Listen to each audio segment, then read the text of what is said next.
Africa's oil production is poised for growth in 2025, driven primarily by increased output from Nigeria and Angola. That's according to the African Energy Chamber's State of African Energy 2025 outlook. The report forecasts a significant increase in production across the continent, with West Africa playing a leading role. And we also see the NUPRC there saying that Nigeria produced about 566.8 million barrels of oil in 2024. All right, joining us to unpack all of this is Mr. Dosu Odekunle, is MD, Marquee and Synergy International Limited. Bring us up to speed on what's playing now. But great to have you. Happy New Year. We see oil prices seem to be kicking off 2025 with a bang, but we're seeing a pullback today. Talk to me about this sentiment we're seeing, with oil prices at the beginning of this year. Hi, compliments of the season. So, President Joe Biden is giving us a parting gift before he leaves office. So the sanctions in Russia obviously jacked up the prices over the weekend, and the sanctions are pretty hard because it's not just Russia. There's China, there's India, the insurance companies, the banks. So it's a wide net. So obviously the market will panic. As you're aware, crude prices are always driven up by two essential things: geopolitical events and economic factors. And in this case now, Joe Biden's blessing has resulted in a spike in price. If you look at the forecast for most of the banks and that are tracking crude price across 2025, the forecast, even US's EIA, they all projected maybe between 73 and 75, thereabouts, in terms of the forecast for crude. And so crude doing 80 early January now I don't think it will be sustained. There are many things to come. There's probably going to be increased production. We're waiting to see what's going to happen when post January 20th with Trump, to see what he's going to do in terms of the Russia-Ukraine war and how that will affect sanctions. And then also U.S. production. Obviously, the more oil there is, the less the price will be in the market. Right. So supply and demand. Looking at the way prices are going, the oil market, do you think is it safe to say the first quarter we're going to see oil prices continue to stay high? I think it will maintain mid-70s. I don't think it will be sustained at this 80. While the sanctions do appear aggressive and the market is reacting as it normally does, we really won't know that till Trump comes in, and then his body language, if he chooses to maintain what Joe Biden has done. But that's very, very doubtful. We probably will see some reversal of some of these things and his own way of how he's going to resolve the Ukraine war. But that being said, I think that the prices will probably come down again to mid-70s, and then will hold around that area for a while. Right, and looking at the prices at this point, we know there's that relationship between oil prices and the price of PMS, especially with Nigeria. So, at some point towards the fourth quarter of 2024, we've seen prices were struggling, the global oil market. I would see Brent there was struggling, getting, not Brent, that was WTI, that was sub $60, at some point. But here in Nigeria, we didn't see that aggressive drop, when it comes to PMS prices. But now we're seeing headlines now that from depot owners saying that petrol will cost more due to rising oil prices. So it's so quick, for the price of PMS to go up when we see oil prices are rising. Help us understand this dynamic. So let me start with WTI. So because we don't run WTI as such, Dangote did buy some US grades, but generally our imports are mostly based on what the refineries sell their prices to us at.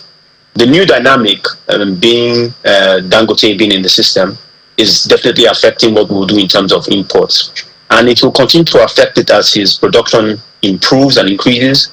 Then also the advent of Port Harcourt and Warri Refinery that would also affect what prices will be. So even if the price of crude is higher outside, it shouldn't be as bad in Nigeria because we don't have a freight element. We shouldn't have the freight element anymore like before. There will still be imports to make up for the deficit from the Dangote Refinery and the other ones, but that will continue to drop over the year. Now, the relationship with PMS and crude is just what it costs to produce raw material. If the raw material costs more, it will have an exponential effect with the finished product. So that's why if the prices of crude goes up, it will affect everything. So even for Dangote, for example, if he starts buying crude at $100, if crude rises to $100, while it benefits the economy, on the end, the raw material costs $100, so therefore the cost of gasoline will be more. That's just what will happen. Right, and when the prices go down, can we have some kind of mechanism that brings the price of PMS down in Nigeria? This is Nigeria. Nothing goes down. I mean, you might experience. So usually, the law of economics, the way until we reach a certain level of saturation, I doubt that will happen.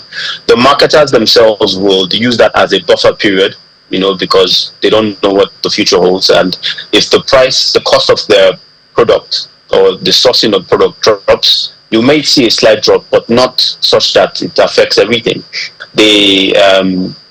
Nigeria has a lot of uncertainties, and any business worth its metal will use that period as a buffer period against whatever may come during the year.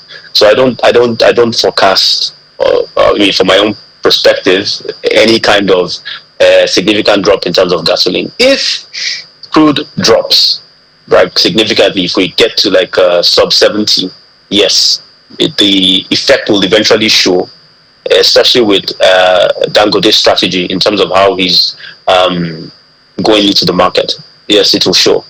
There could be some kind of drop. But if we maintain the mid-70s as it was last year, I don't see any significant drop in gasoline prices. All right. So, from my standpoint, it seems if crude oil prices go down, PMS prices will stay stable, but not go down. But if PMS prices go up, if crude oil prices go up, then we'll see PMS price rise. That seems to be the dynamic in the market. But let's look at oil production now. Towards the fourth quarter in 2024, we see Nigeria ramped up oil production there in October about 1.69 million barrels per day for November. December 1.67. It was the average of about 1.4 in the previous month. So, talk to me about oil production, why it improved so much towards the last quarter in 2024, and what you're seeing in 2025. So you're beginning to see the dividends of the government's action on optimizing crude production. So there's some new production already on ground. I can't pronounce the name properly, Takpite. But this is largely due to the government dealing with crude theft, reducing the amount of damaged pipelines, optimizing fields, encouraging independents and other producers to improve production. And with the wave of that, it's encouraging to see that we've crossed the 1.5 million OPEC mark and going higher. Obviously, we want to see us back to our glory days of above 2 thereabout, or 2 million on an average. And with the prices at 73, 75 along the year, it should be a good year for Nigeria to help us recover greatly on our economic woes that have happened. But largely, this is strongly due to the government's policy and the drive, by NNPC and the various parties involved, the security outfits, to reduce theft and, have the pipelines fixed quickly. Going forward, seeing that these two countries, in Africa seem to be, getting most of the production, and we're also seeing a forecast there that Angola and Nigeria will account for, bulk of the production in Africa.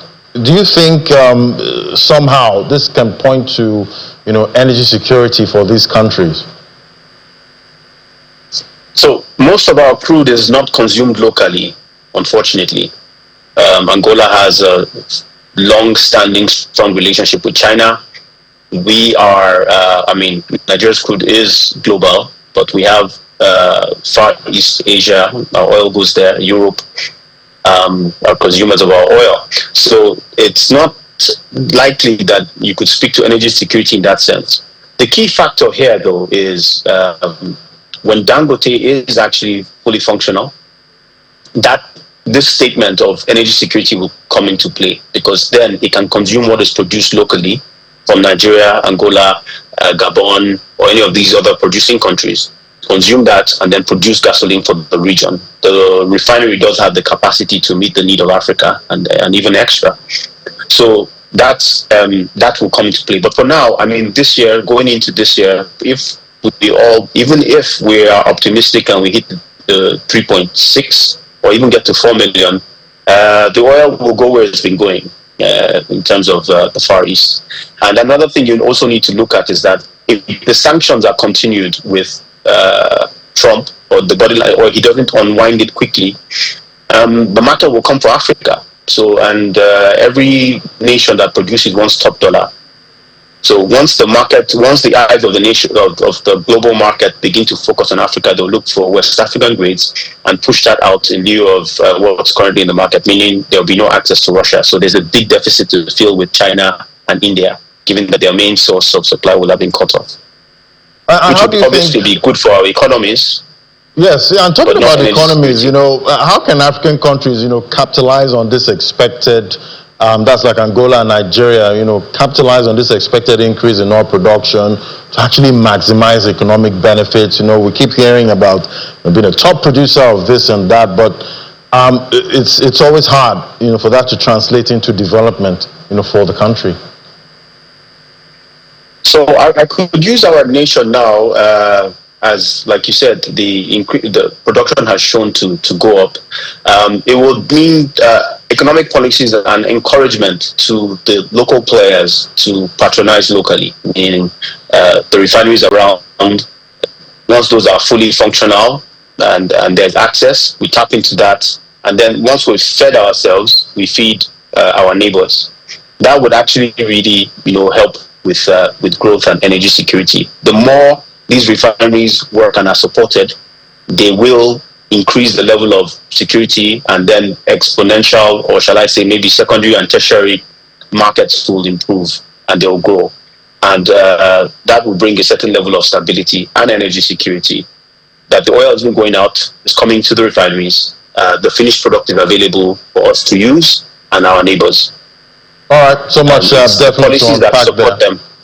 Yeah, definitely. Policy-wise, we need to make sure, even though the government gains from sending that oil out, we all need to gain also from getting a feedstock to our refineries as they keep popping up at this time. Thank you so much. Exactly. Dosu Odekunle is MD, Marquis and Synergy International Limited. Thank you for unpacking this oil market. Thank you very much, Laddie. Thank you. So we'll take a break now. When we come back, we head straight to the markets, find out how your money is performing. That's in a moment. Just stay with us.